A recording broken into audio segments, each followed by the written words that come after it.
Bilan de fin d'année 2025, l'heure du nettoyage. Prends un moment pour t'asseoir, respirer profondément et faire preuve d'honnêteté. Quel est ton véritable bilan de fin d'année 2025, pas celui que tu affiches sur les réseaux ou que tu racontes pour rassurer, mais celui que tu vois lorsque tout est silencieux. La question est simple, mais elle dérange profondément. Qu'est-ce que tu dois soustraire de ta vie aujourd'hui, qu'il s'agisse de personnes, de relations, d'habitudes ou de distractions? Qu'est-ce qui t'a volé ta paix, vidé de ton énergie et détourné de ta destinée au cours de cette année? Décembre n'est pas une fin ordinaire, c'est la fermeture d'un cycle important. C'est un temps où Dieu t'invite à faire le tri, à nettoyer ce qui doit l'être et à te libérer de ce qui t'alourdit, car tu ne peux pas entrer en 2026 en portant encore les déchets de 2025. Certaines relations doivent être laissées derrière toi pour que tu puisses avancer.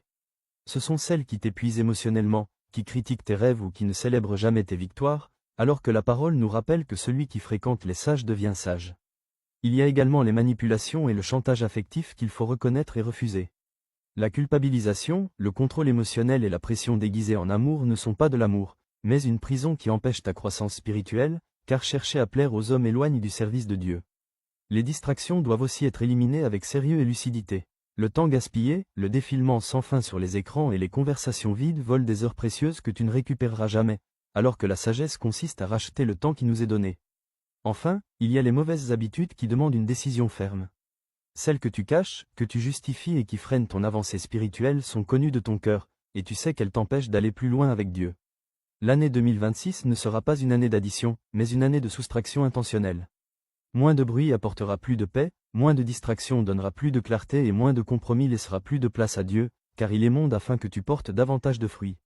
Aujourd'hui, prends cet engagement devant Dieu avec sérieux.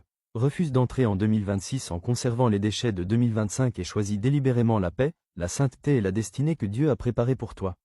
C'est maintenant le moment du nettoyage, un choix conscient et libérateur, sans retour en arrière et sans regret.